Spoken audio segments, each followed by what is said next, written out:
क्या नेपाल की पॉलिटिक्स अब बदलने वाली है और वहां पर भी बीजेपी अपना दबदबा दिखाएगी? एक ऐसी पार्टी जिसने वहां के यूथ को खड़ा किया, जो खुद को एंटी एस्टैब्लिशमेंट कहती थी, वो अचानक दिल्ली आकर बीजेपी के साथ दोस्ती क्यों बढ़ा रही है? क्या ये सिर्फ एक नॉर्मल विदेशी दौरा है या फिर इसके पीछे कोई बड़ा जियोपॉलिटिकल गेम चल रहा है? क्या बीजेपी की नजरें नेपाल की सियासत तक पहुंच गई हैं और दोनों देशों के बीच टेंशन ना हो, बॉर्डर पे जो भी गर्मा गर्मी चल रही है उसे कम किया जा सके और इंडिया और नेपाल के हमेशा से मजबूत रहे रिश्तों को और आगे ले जाया जा सके? क्या सिर्फ यही बात है या फिर इस राजनीतिक चाल के पीछे कोई बहुत बड़ा मास्टर प्लान चल रहा है? आप देख रहे हैं हमारा खास एनालिसिस और आज हम बात कर रहे हैं नेपाल के सबसे चर्चित और सबसे तेज उभरने वाले नेता रवि लामिछाने की। वही रवि लामिछाने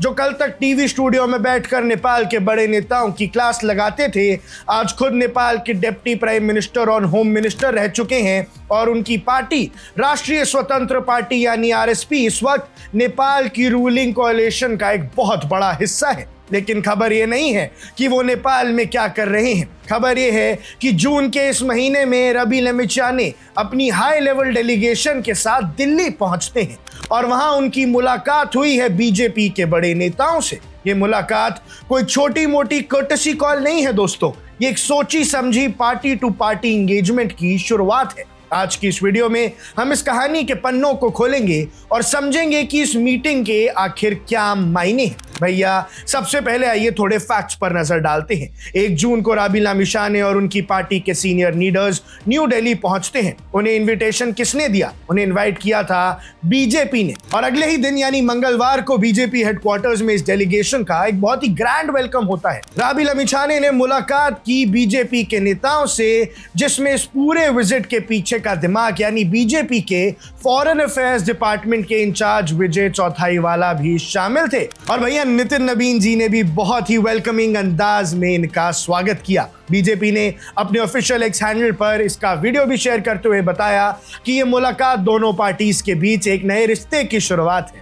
विजय चौथाईवाला ने इस विजिट का मकसद बताते हुए साफ शब्दों में कहा कि इसका गोल है ऑर्गेनाइजेशनल प्रैक्टिसेस को समझना, डेमोक्रेटिक प्रोसेसेस पर बात करना और दोनों देशों के बीच पीपल सेंट्रिक पॉलिटिकल आउटरीच को बढ़ावा देना। लेकिन एक जर्नलिस्ट के नजर से अगर आप देखेंगे तो डिप्लोमेटिक शब्दों के पीछे हमेशा एक असली पॉलिटिकल ऑब्जेक्टिव छुपा होता है और उस ऑब्जेक्टिव को समझने के लिए हमें थोड़ा पीछे जाना पड़ेगा और रवि लामिछाने की हिस्ट्री को समझना होगा। सबसे पहले जो लोग नेपाल की पॉलिटिक्स को रोज फॉलो नहीं करते, उन्हें मैं बता दूं कि रवि लामिछाने नेपाल के अरविंद केजरीवाल माने जाते हैं। एक जमाने में वो नेपाल के सबसे बड़े इन्वेस्टिगेटिव जर्नलिस्ट थे। उनका शो सीधा कुरा जनता संगा यानी स्ट्रेट टॉक विद पीपल इतना बड़ा हिट था कि लोग उन्हें एक मसीहा की तरह देखते थे। उन्होंने करप्शन के खिलाफ आवाज उठाई, सिस्टम को ललकारा और सालों से राज कर रही पुरानी पार्टीज जैसे नेपाली कांग्रेस और कम्युनिस्ट पार्टीज की बुनियाद हिला दी। फिर उन्होंने जून 2022 में एक फैसला किया।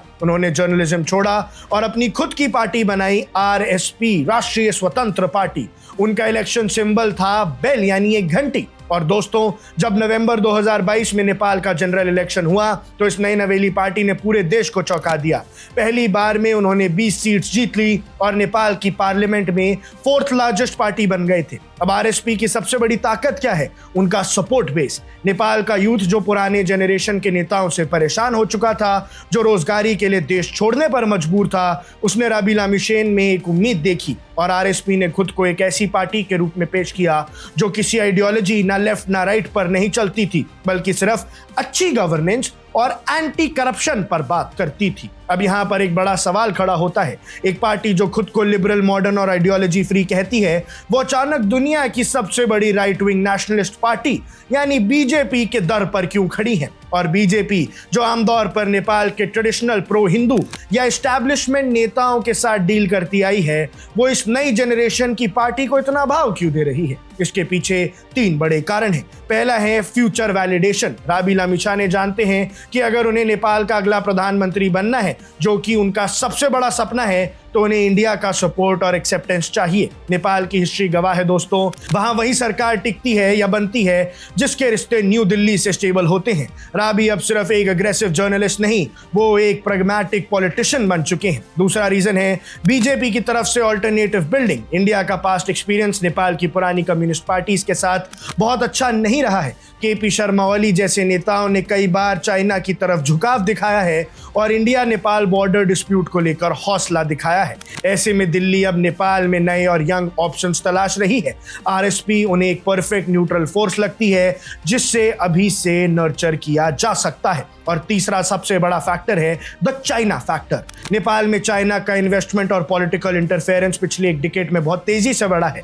चाइना वहां की लेफ्ट विंग पार्टीज को यूनाइट करने की कोशिश करता रहता है और इस जियोपॉलिटिकल चेस बोर्ड पर इंडिया को एक ऐसी पार्टी चाहिए जो बीजिंग के कंट्रोल में ना हो। और क्योंकि आरएसपी का कोई कम्युनिस्ट बैकग्राउंड नहीं है, इसलिए दिल्ली उन पर ज्यादा भरोसा कर सकती है। दोस्तों, इस दिल्ली दौरे का असर काठमांडू में बहुत जोर से देखने को मिलेगा। दर्शकों, इस वक्त नेपाल में बालेन शाह की सरकार है और ऐसे में नेपाल के साथ अपने रिश्ते मजबूत करने के लिए बीजेपी के पास एक बहुत अच्छा मौका है। और इसी के साथ बीजेपी अगर इसी प्रकार से आगे चलती रही तो नेपाल के अंदर भी अपनी थोड़ी इन्फ्लुएंस जरूर दिखाएगी। और वहीं सबसे बड़ा मोटिव ये होगा कि इंडिया और नेपाल के बॉर्डर पे जो हल्ला गुल्ला चल रहा है इसको शांत किया जाए। लेकिन आज जब बीजेपी के हेडक्वार्टर्स में राबी लमिछाने पहुंचते हैं तो उन्होंने भी देखा जरूर होगा कि देश की सबसे बड़ी पार्टी आखिर चलती कैसे है। ऐसे में आपको क्या लगता है, आपकी क्या राय है, हमें कमेंट सेक्शन में जरूर बताइएगा। अब देख रहे हैं वन इंडिया, मैं हूं आकुश कौशिक।